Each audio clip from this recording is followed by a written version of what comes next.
our technical difficult interruptions. We already pray and God heard the prayer, so we'll continue on. But Please accept our prayer by faith. yeah, but I'll try to reintroduce this opening section in just a minute. But I want to first thank Jessica for all her Thanks, work in making this Jesse. work.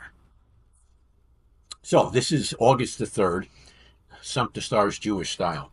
And what I was saying in our, how should I put it, our false introduction or our scrubbed introduction was that Patrice and I were having a discussion in the car on our way down about topics or passages that are misinterpreted and therefore misunderstood, particularly with respect to the Jewish people, often causing negative stereotypes about the Jewish people. And sometimes, often, not just sometimes, often, they become a foundation for anti-Semitism. And we've dealt with some of these kinds of things in previous sessions, but I wanted Patrice to share with you that part of the discussion so it connects with our ongoing sections on be careful of this particular understanding because it can lead to a misinterpretation, can lead to a stereotyping, can lead to anti-Jewish, and by Jewish I mean anti-Jewish people and anti-Jewish religion attitudes. So, having said that, I turn it to you. We have our best discussions in the car. Oh, I was going to. Oh, one of the things. Yes, we do have some best discussions, Car. These are topics we've talked about dealing with in a book on anti-Semitism. We've been talking about this for several We've years. been talking about the importance of us probably doing a book on anti-Semitism. And so, but it's such a giant, giant topic that it's hard to not just get your head around, it's hard to wrangle everything that should be talked about and choose the things that are most important or the least discussed Yeah. to be talked about. And the area for us in particular is the way that the Tanakh, but specifically the Jewish people, is taught in churches, in Christian churches. So what Christians who might never meet a Jewish person in their whole entire lives and their attitudes that are delivered to them by the teaching in their church or Bible study or fill in the blank, or they read a book or something and more false anti-Semitic ideas are built up until I was just reminded of this metaphor this week. Like a fish, if you ask a fish what water is, they don't have an answer for you because they're living in it. So we're unaware of some of the most important things that we know because we live in a group that also doesn't question those things, doesn't want to know more about those things. There's an assumption that's been made. That's called the worldview, technically. If you were within anthropology or linguistics or even within a reading teacher needs to know about the worldview of the students so they can deliver information in the context that they need it delivered in and with the best vocabulary that everyone understands. So that's the benefit of knowing someone's worldview. So our chosen worldview, the one that affects John and I the most, is not all Jews are rich or all Jews are smart or Jews are running the world. That's not going to be what we're discussing in that. However, those are very strong stereotypes. And as I guess he was one of my mentors in my linguistics work, has a very short book, but he discusses stereotyping in that it is part of linguistic behavior, verbal stereotyping, describing people who are not like you in ways that always draw on the same ideas, and it basically skews the picture of that person. And once you've labeled a person something, sometimes you can't get out of what that means to you. Let me give you examples. Um, so if I use the phrase, that guy is a dumb jock. Okay. So I've just here. Let's call him Fred. Fred is a dumb jock. What do you automatically think about that?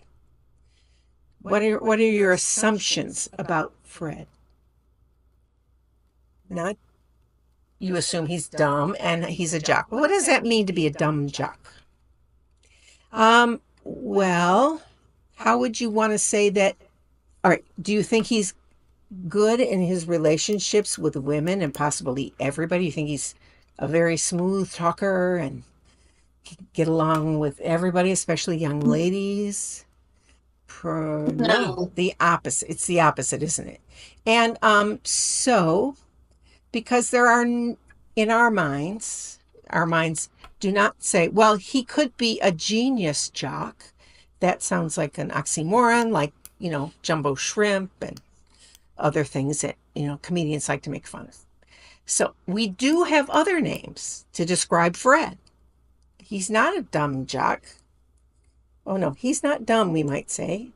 First of all, jock, that's a sportsy guy, only likes to, get along with guys, and he likes to roughhouse with other guys, and they like to hang around and say very inane things that are not clever and witty. So, and then, so you have a dumb, that's even worse. And so what if a person is a smart jock? Like very smart jock. And so you've got that oxymoron. Well, we call them academic All-Americans because an academic All-American is someone who's very good in a sport and someone who has a very high GPA. So we have to use different types of phrasing and different types of analysis to present other people without stereotyping them, because a dumb jock is a stereotype. I'll give you another oxymoron. A flexible bureaucrat. That's an oxymoron. How do I know? I was a bureaucrat. I performed functions as a bureaucrat for several years in several different capacities. So, because when you think of a bureaucrat, the opposite of what you think of is someone who's flexible, who let you do what you want, right? Because a bureaucrat gives you the rules, tells you where you have to have it signed in 3 places, and tells you when to submit it. Otherwise, you're out. That's what a bureaucrat is. That's their type of things that they do. And so they really gum up. When you're trying to get something done officially, they're right there to gum up the works and to tell you need 3 more documents and you didn't sign it correctly in this line. And furthermore, you need to have it in by 4 o'clock on Thursday, or everything is ruined and all the work that you've put into making applications is gone. So how do you say that someone, first of all, bureaucrat is a very powerful label and it's not positive in our context, correct? It's just not a positive thing to call somebody. I don't think anybody would be happy to be called a bureaucrat, no matter what your opinion is. But as you and I know, they're sort of necessary. You sort of need those gatekeepers. That's what they are. They're the gatekeepers to make sure that organizations do not just go into, there's piles of things here that somebody has to do and now we can't do them. So they are important, but to label somebody a bureaucrat is almost a dirty word. I'll tell you where it was a dirty word. It probably still is. In Russia, Russians have a mania about bureaucracy. They want you to go to 4 different offices to do one thing. They want you to see different government positions so that they can sign off and get permission and all that. So they love it. So they make more layers of permission than we do here in America. Okay. So I've given you a couple of examples of how we stereotype people. Um, Unfortunately, I think I'll include you and I'll say we. Um, we've seen this thousands of times with Christian theology and actual Christians, where they've been inculcated with negative opinions about Jewish people.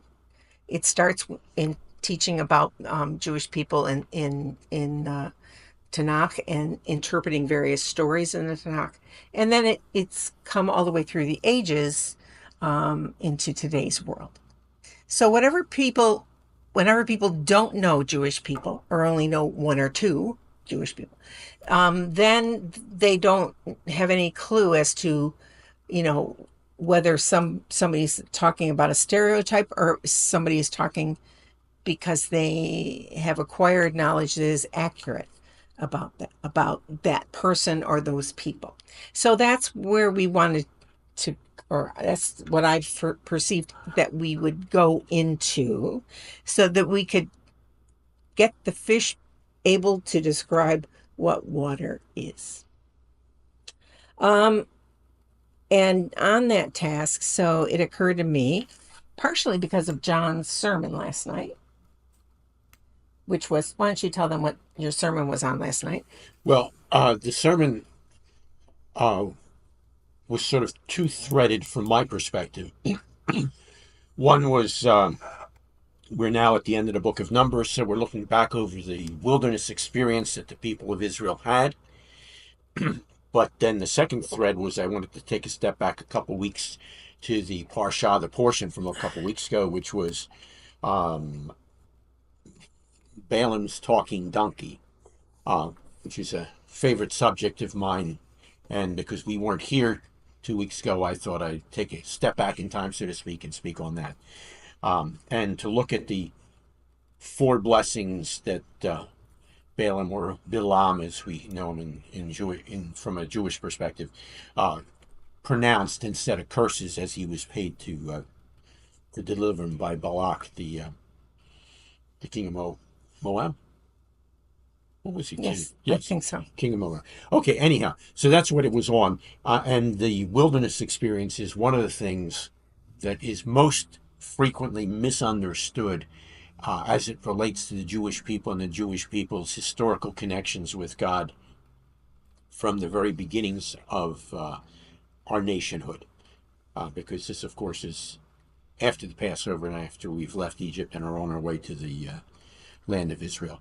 So, utilizing Balaam's four blessings, we reflected yet again on the wilderness experience being a literally a honeymoon walk with God by the Jewish people. That's how God describes it in the Haftarah portion from last week, from Jeremiah chapter 2, and the blessings of Bilam on the people of Israel reinforce the far more positive understanding of the wilderness experience. Yes, as a matter of fact, this whole idea that you read the verse about God considering the time in the wilderness with the Jewish people as being a honeymoon, it sort of blows people's minds, because that's never, I will say the word never, is how it's presented in any kind of sermons or Bible studies. The emphasis is always on the Jewish people blew it here. And then we come to the next story and they blew it here. And they come to the next story and they did the wrong thing here. And the next story, the wrong thing here. It's always emphasized that in every situation in the wilderness, they did the wrong thing. Number two, it's always emphasized that they were wandering and confused. It's always presented that they were wandering around because they weren't following God.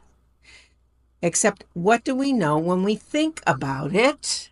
What guided their wandering? Was it their own leaders going, we don't know whether we should go north or south, or it looks nice over there? That's the impression we're given of the leadership quality during the wilderness experience. It was not wandering. It's Even the word prejudices our ideas about it. How and when did they go? They went during the day when they saw Well, the cloud during the day, and in at night. Sometimes they went at night. That's unusual. And when did they go at night? When they saw the pillar of fire in the sky. Now, as you pointed out in your sermon, which I had not consciously thought about, the vision is usually painted of the wilderness. They're wandering aimlessly. They are not obeying God or doing anything that God wants. In fact, they seem to be fighting against God, and they seem to be fighting against Moses. That's the broad stereotype I'm going to give of what you hear in an average church. But I think it's pretty accurate. And I lost my train of thought as what I was going to say next. Um, he says last night in the sermon, how many places did they stop while on this extended journey? How many places? 42. And how many years were they gone? Or actually, it's 38 and a half, because the first year and a half they were getting to Mount Sinai. At Mount Sinai, the covenant was renewed where they were God's people, God's chosen people, and they agreed to the covenant again there at the foot of Mount Sinai. Then becomes the time that's called the wanderings, which we're never going to call it that again. Because if you following God is called wandering, I hesitate to even think about what you're doing in everyday life. So back to, they only traveled less than once a year. Just over once a year. Just over. It's not like every 2 weeks they were bopping off to someplace they didn't. But that's the stereotype, that they're not listening to God. They're not doing anything that God wants them to do. They're making poor choices. They're saying stupid stuff. What the prime super stupid stuff I can think of that really shocked me when I first heard it, I was like in college. So they were in the wilderness and the people were complaining because they didn't have onions and garlic.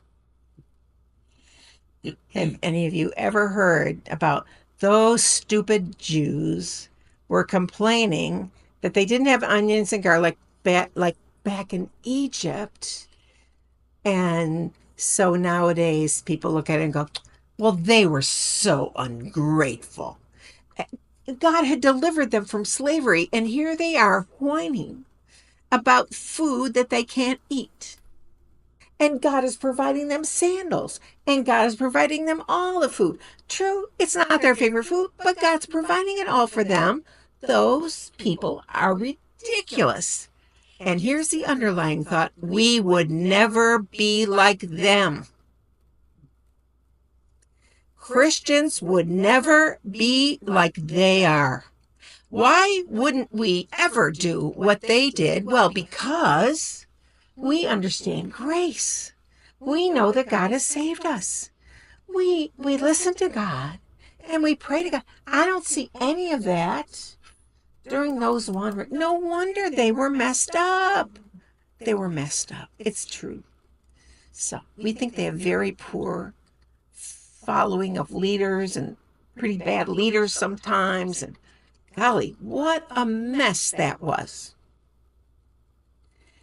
And now we stop and think, and what was it really good for? Huh. God considered it a honeymoon.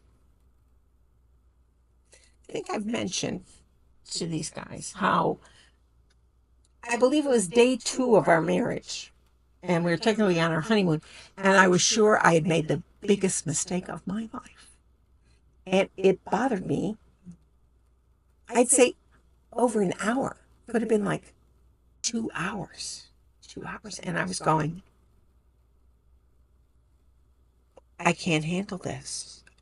So honeymoons are always depicted as kissy, kissy, huggy, huggy. Oh, honey bunny. Yeah, in real life, I could take a secret survey about what is your opinion about your honeymoon, and I'm sure we would get some truths about how the honeymoon is a very difficult adjustment.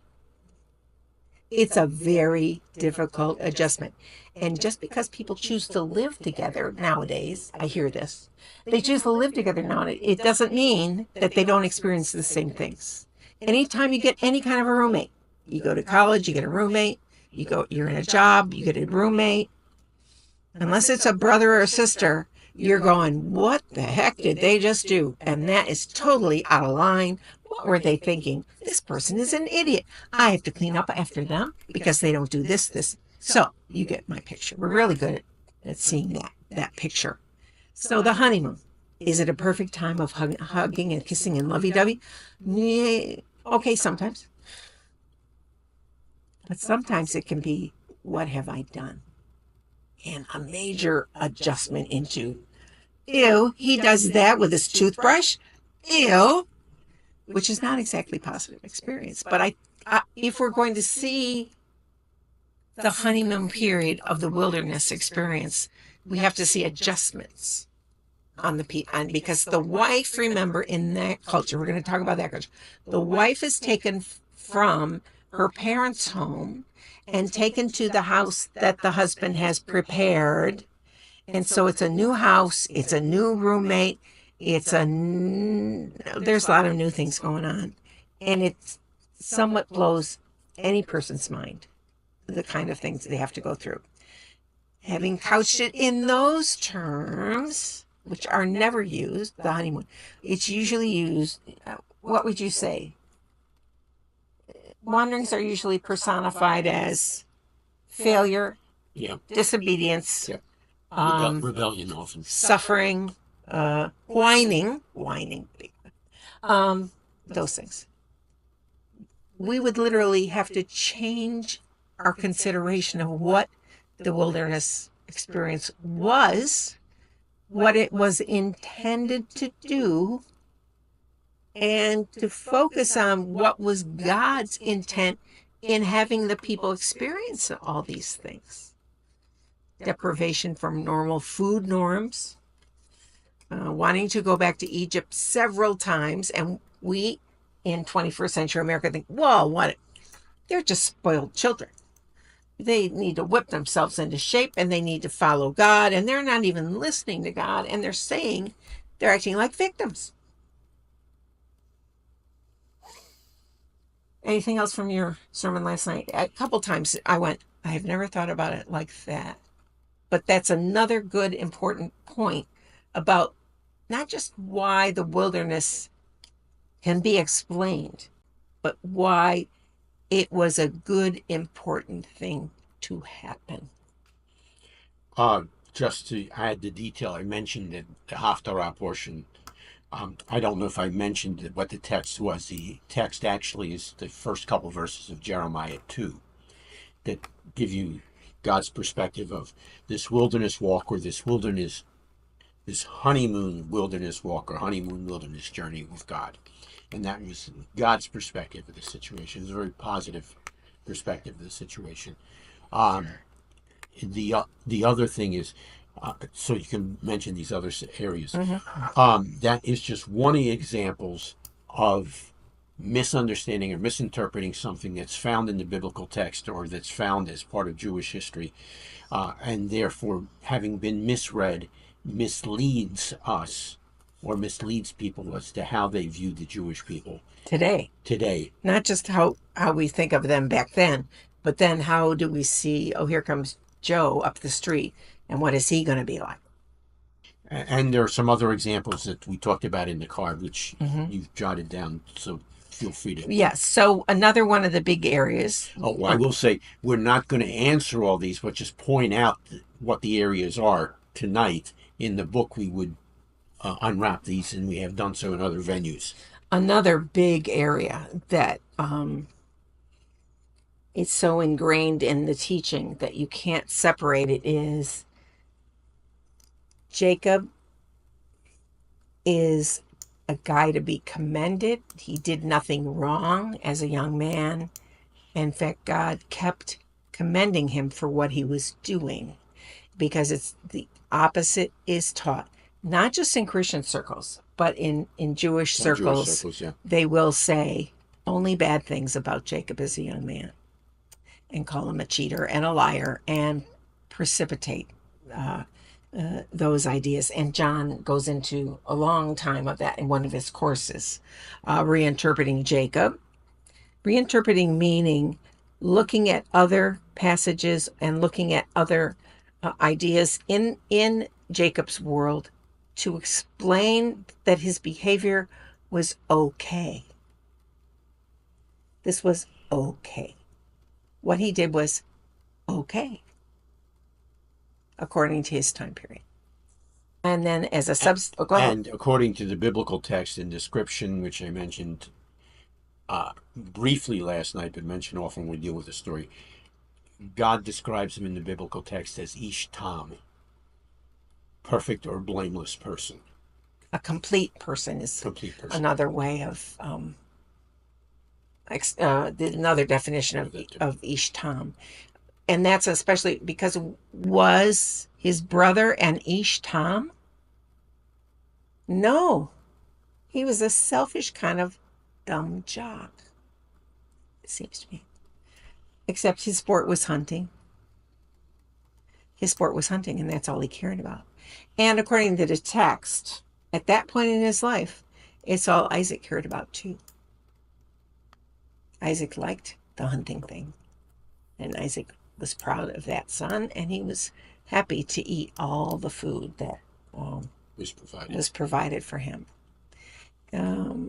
But Jacob is a big, I'm going to call him a bugaboo, because his actual motivations are left slandered or unexplained. What was his motivation? What was he trying to do except grab and steal and be rich? Because that's usually the position. He was selfish. And as a subset of Jacob is misunderstanding Joseph. Joseph is very much misunderstood by a lot of people. I don't know the percentage of people, but is often portrayed as, well, he was just a snotty guy, and he said mean things about his brothers. No wonder they packed him up and sold him into slavery. And so there are a lot of things about Joseph's life that he is seen as being totally deserving of any punishment he gets in the future life. I'm going to pause there for a second. I'm going to make a note of it when I stop talking. In what way do we, as human beings, are we right to see that, boy, we can't wait until that person gets punished? Is that really a godly way of looking at anybody?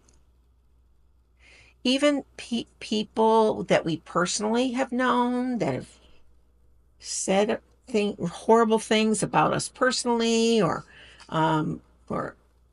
we feel have stolen things from us, or have gotten on the good side of people, but other people we never get on the good side of, and so we really are angry with that person, and boy, we can't wait until they get their comeuppance.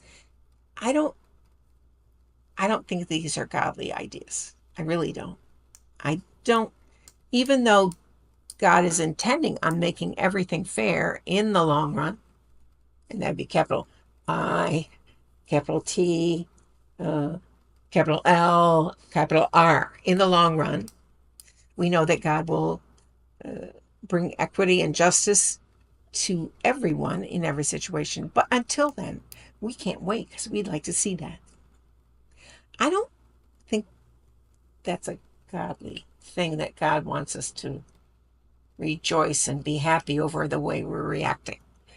And yet I feel we all do. It's a problem with humans. Mm-hmm. Would you say that? Yeah. Okay, so then I can still want certain people to be punished, or, as I always say, when they roll the videotape everyone will get to see what you said and what you did and what I said and what I did, because I can't wait for those scenes. I got about, let's just say, 7 or 8 different scenarios that I would like the videotape to be rolled so everyone could see who did what. Is that? Yeah. You look a little alarmed. No, Oh, not at all. how many scenes do you have of? Oh, I haven't thought about how many. What else do you have? What else do I have Yeah, written down here? what were some of the other areas of? I know about reinterpreting those. Yeah. Those are 3 bit. Oh, this one that we definitely need to do is reinterpreting. Yeah, reinterpreting. Reinterpreting. My brain is going. Reinterpreting. The Jewish people rejected Yeshua. Right. Because that's pretty well permeated everywhere. And there are reasons why it's permeated everywhere. I think because, believers today look at Bible stories and we make very strong judgments on them. We make very strong judgments on the people in the stories in the Tanakh. And oftentimes we say, well, they didn't, and then we fill in the blank with something that was revealed in the Newer Testament. We can't judge them by New Testament standards. In other words, the procedure of the Jewish people through the centuries, and then blame the people in the Tanakh for not following things that were made very clear later on.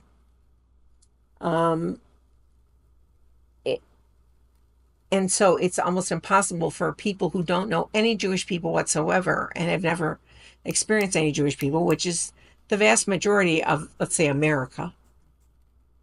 The vast majority of people in America never met a Jew. They saw Seinfeld on TV. So maybe. Well, I think they knew about him. They saw Jewish comedians on TV, probably, or on the radio, heard them on the radio, so they formed opinions, even though they don't know any of them.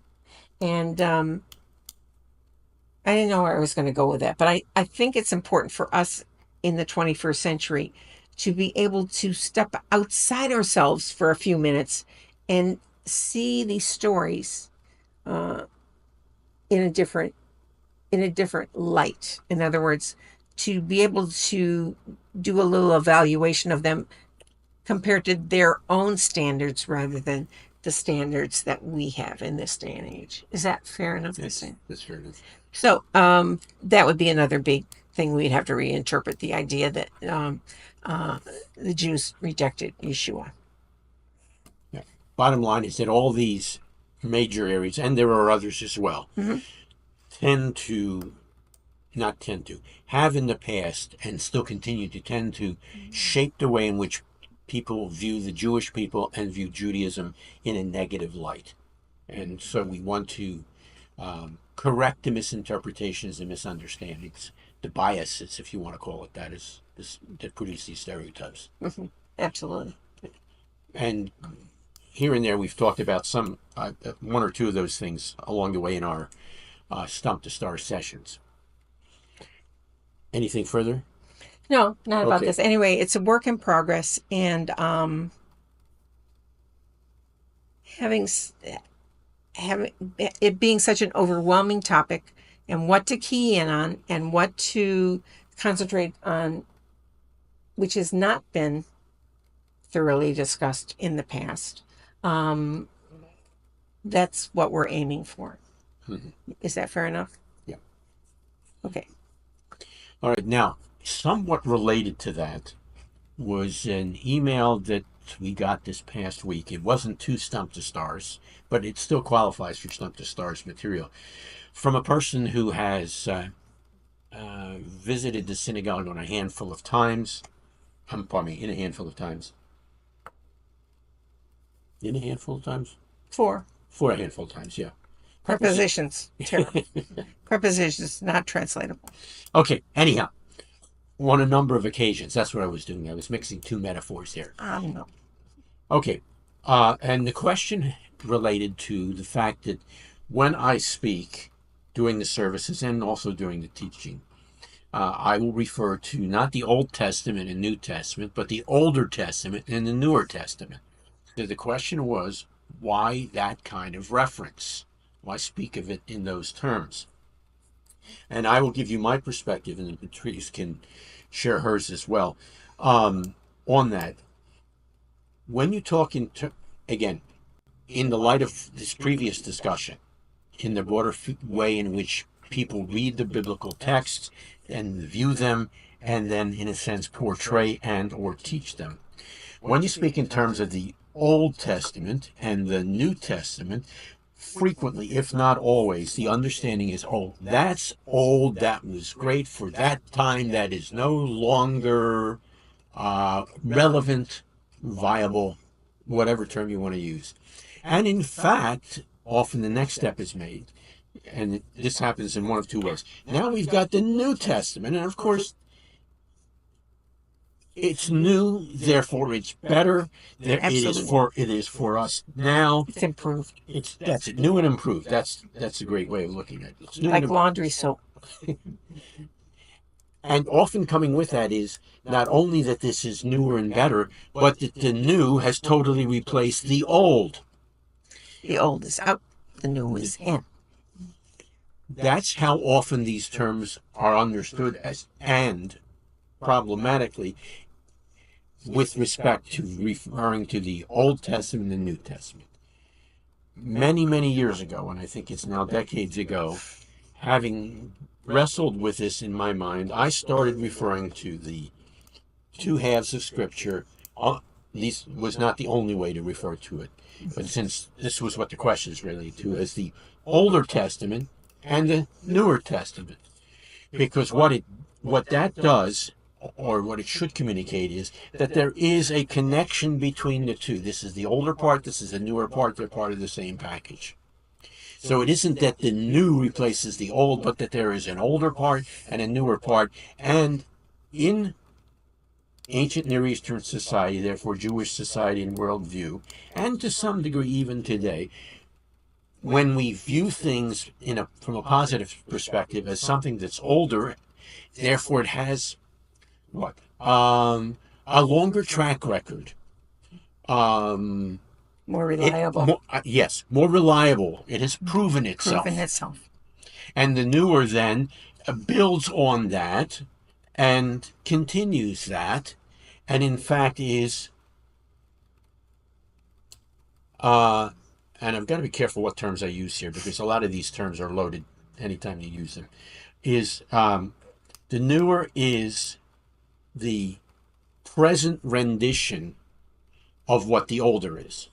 And it's newer because it's the present rendition, not as opposed to, but built on the past rendition.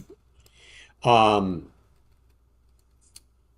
don't know if I want to say anything more about the terms older and newer, but that's to give a perspective as to the use of it. So it lends greater weight and authority to the Older Testament than when we say it's the Old, and it then puts the New Testament, now the Newer Testament, into the framework and foundation of the older. And as we interpret the scriptures, that should impact the way in which we interpret the scriptures. So we don't read the New Testament into the Old Testament, but rather we read the newer Testament in light of the Older Testament. So the direction is different. Instead of taking the new and reading it back into the old, we now draw from the older and see how it shapes and forms and impacts the newer. And the newer is being presented against the background and incorporating the older. There was one other thing I was going to say. Oh, yes. Before I move into a related tangent, but that helps us out. Do you want to say anything further about that? Well, what came to my mind was if we use a parallel example of a metaphor, because older and newer are metaphors, really, of descriptors of something. If we were to posit the hypothetical, who are the best Americans? Where would you find in history? Where would you find like the best Americans?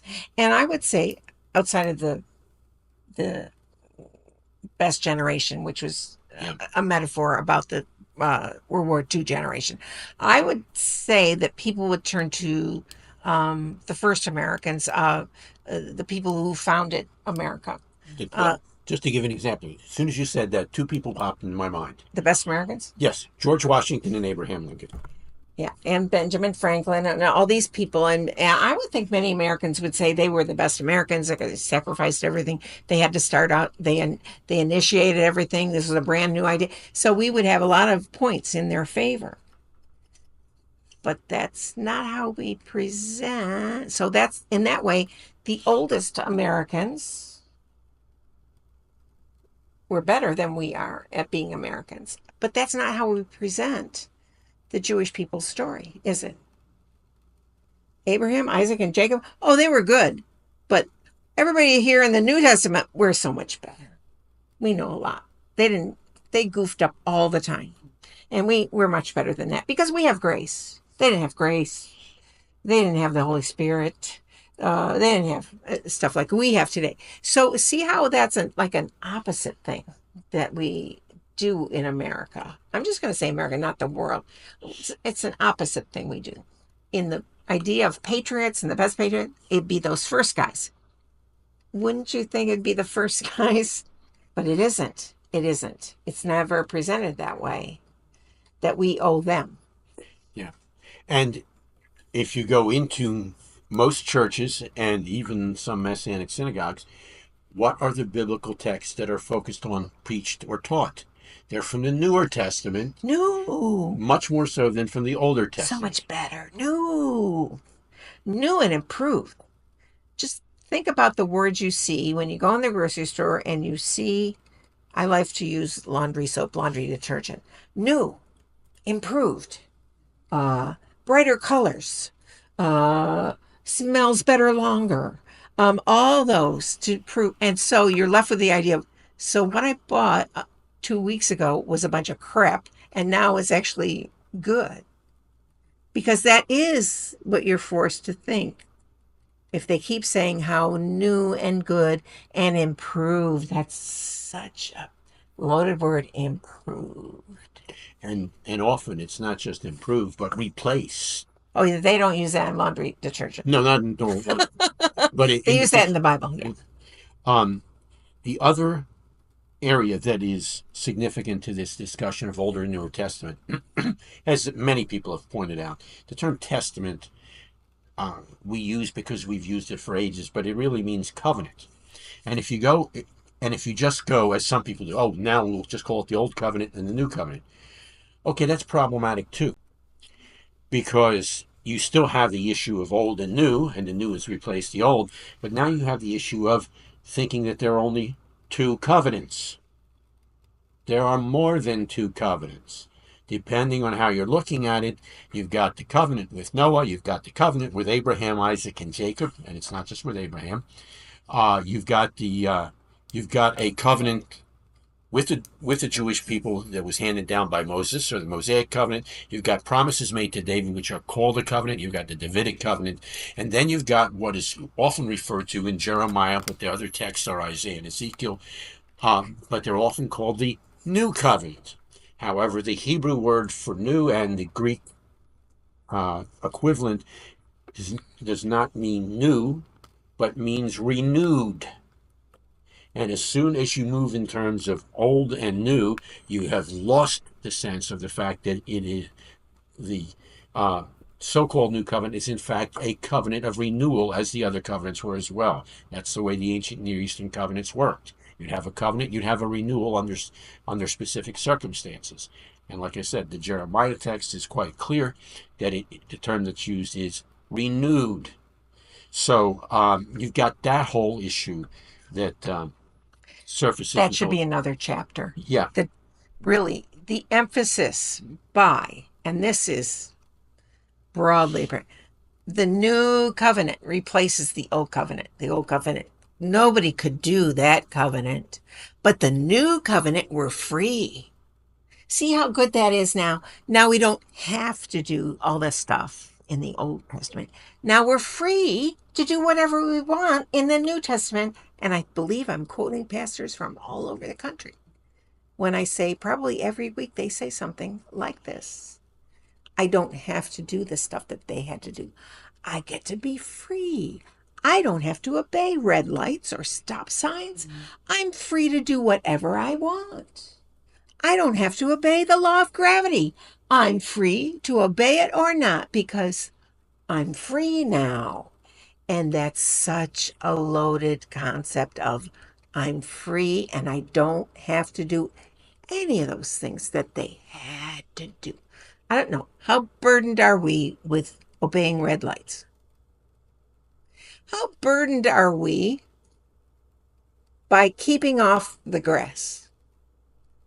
How burdened are we by avoiding the edge of a bridge? Is that a burden that we're free from? So I guess we do choose to obey some laws. It's just the ones in the Bible we don't want anymore because we don't have to. See, I'm free. Jesus says I'm free. Except that's not what he really said, is it? It is if you take it out of context and you just grab that concept without having any underlying ideas behind it. Um, and again, the two words, both old and new, and then renewed as opposed to new, the way in which they're used emphasize distinction rather than connection. When we talk in terms of Older and Newer Testament, there's a greater sense of connection. When we understand that the so-called New Covenant is in fact a renewed covenant, once again, you're talking about connection, not distinction. One builds on the other, and as you are probably well aware, if you build on something that's a poor foundation, then the structure you're going to build is unstable Yeshua and said that. dangerous. Yeshua Well, I was said going to get to that. So, if you have a New Testament without the foundation and framework of the Old, then that's what you're going to get. You're going to get to the the analogy that Yeshua gave of the house built on sand as opposed to the house built on rock. So, all of that is part of the context for our use of Older and Newer Testaments, as opposed to Old and New, and even Old and New Covenant. Is there more that we need to say about that? Well, just people, Christians oftentimes are so in love with this concept. We're free. You know, Yeshua has made us free. And now all the older covenants, we don't have to worry about them because we have the new covenant. And the new covenant is the only one we have to obey, I guess, or consider valid. Because if you don't include the concept of renewal as part of the Hebrew word new, it isn't just brand new, it's also the same thing, but renewed or updated, sort of like software. Oh, where we have the original program, but then you have to update it because we have new circumstances now, new things have been developed. And I think if we presented possibly the older and the newer like that, not that we get rid of the program. See, under today's we get rid of the program, but we just get the update. Mm-hmm. You got attached it to the original program. Otherwise, it's just a file floating out in your hard drive and can't do anything. And to use as many types of examples of that in our everyday life, like computer updates. Mm-hmm. That's an example from everyday life where we use that kind of experience. And it needs to apply to how we see the Tanakh in being even after the newer covenant, the newer renewal. Because one of the examples I've used that has been really helpful in a nice way to people that I know, like one time I was sitting on a committee and there was an emphasis being placed on new. Everything's new. The new covenant, the new covenant. And I finally said, um, let me ask you something. Every month we have a new moon. Does that mean that every month God makes a brand new moon? And they looked at me and went, no. I went, uh huh. It's been renewed. And when we talk about the covenants, they're renewed. They're an update on the original computer program that you must install. And so people understand readily that the word new in a scriptural context is not a unique event. It also includes renewing. If you renewed your library book, I know this is a very old metaphor. If you renewed the library book, does that mean you got a brand new book? No, you have the same old book, but it's been updated. Some of the rules and ideas have been updated about it. So, I think to us and anybody listening to us, we're preaching to the choir, but it's unless you start watching for it in other contexts that are not in the context of our congregation or even with the Messianic Judaism. The guy I said that to about the moon, he is still living, a Messianic Jew. And he was so in love with it's a new covenant. It's a new covenant. And the moon's not new, brand new every month. It's the same old moon. It's the same one. Isn't that good? Do you want God to make you a brand new moon? No, it's lovely to have the old, right? Yep. With the update. It can be the old with the update. Yes. If we got a brand new moon, every month cycle, what would happen to the equipment on the moon that we left there? Oh, that's not even. She's saying, what would happen to all that equipment we left on the moon? That would be totally destroyed and so expensive to replace. How about tides and waves? Tides and waves. And so much depends on the moon, and we don't even think about it or we take it for granted. Just like gravity. It's not your option, it's the law. And working from that same imagery, but taking it now back into ancient history, these covenants of ancient history anticipated updates. They knew there were going to be updates. They expected updates. Yeah. As part of the package. Because that's what always happened. And at least one more thing we need to say about this, just to get it out there, and that is the terms that we're talking about in the Hebrew and the Greek. The term in Hebrew is chadash, and the term in Greek is kainos. And if you're talking about, just for a quick PS on this, if you're talking about something brand new, in Greek it's naas, but if you're talking about something that's renewed, it's kainos. And you don't need to know a whole lot of Greek to know that those are two different words. And it's clear when you're reading the text what the author intended. Yes. Right?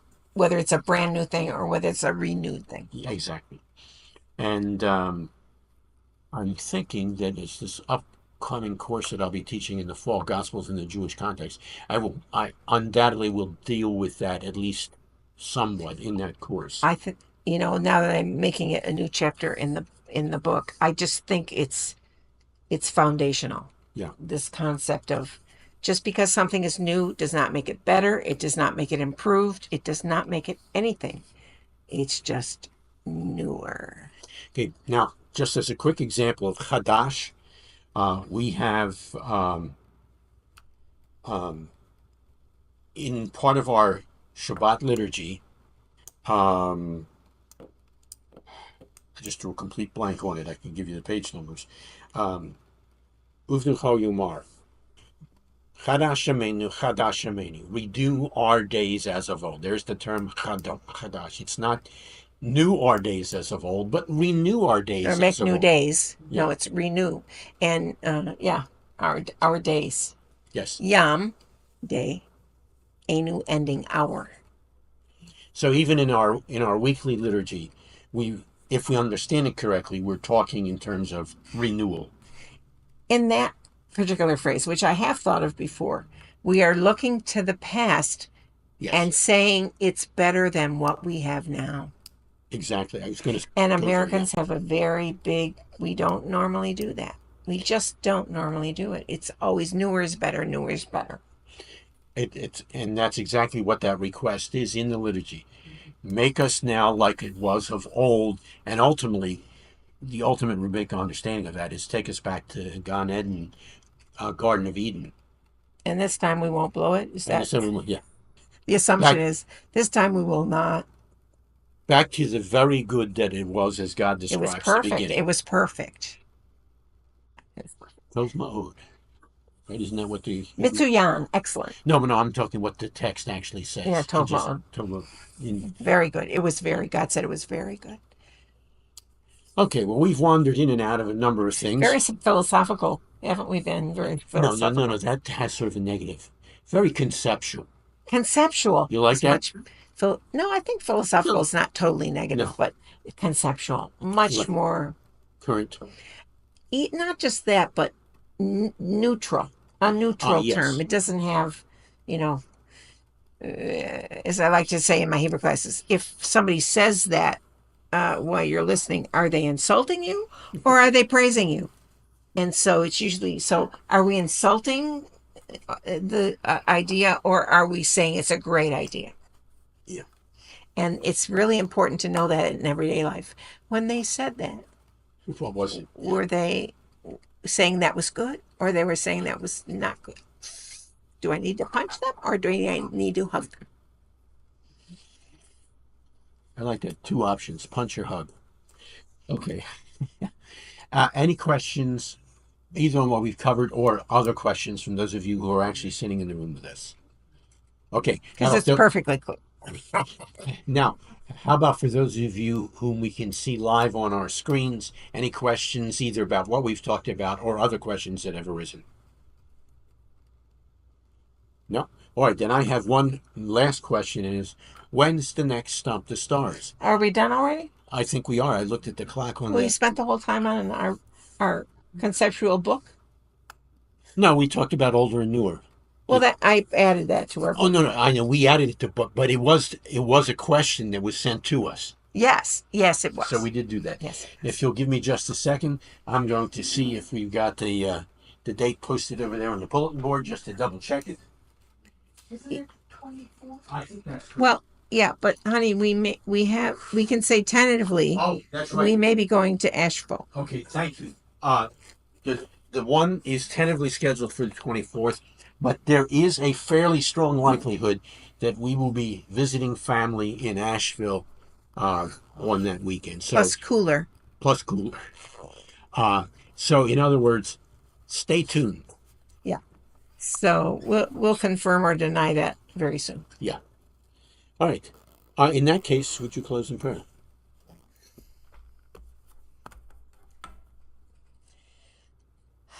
Heavenly Father, you are a great God, and it is a privilege to serve you. We thank you that we've had this time to reflect and integrate and understand these weightier matters of the law, these things that are very important for our correctly having understanding you and your operations in our world. We thank you and praise you, Father, that you've given us so many things to learn, that in our whole life we never stop learning anything. And so I pray that you would continue to show us your will. I pray that you continue to help us see in your word things that we can incorporate into our lives. Thank you for this ability and your gifting of us to continue to walk in your ways. Please be with our families and loved ones as we continue to follow you day by day. Thank you. In Yeshua's name. Amen. Amen. And we will see you I all. didn't have a question, but I did have a comment. Okay. Well, first of all, commercial. Dr. Fisher covers so much of this in his classes, and it's wonderful because it's so helpful to be able to explain a lot of this to my Christian friends. But not only does it affect the Jewish people, the concept of the wilderness made a big difference for me. Your explanation of that, when I shattered my shoulder last year, Oh, yeah. the Lord said, I will be with you in your pain. And the idea that he was with me, just like he was with the people in the wilderness, meant all the world to me. It made it so much easier to deal with all of the pain and then subsequent surgery and everything. So I really thank you for that teaching. It's so important to really understand that wilderness and being in the presence of God. I mean, it's just wow, it was mind blowing, and I appreciate it very much. Well, thank you. Thank you. Yeah. And since others will be paying attention to this, hopefully, uh, after tonight, we'll throw out the commercial. Feel free to take courses from us at St. Petersburg Seminary and Yeshiva.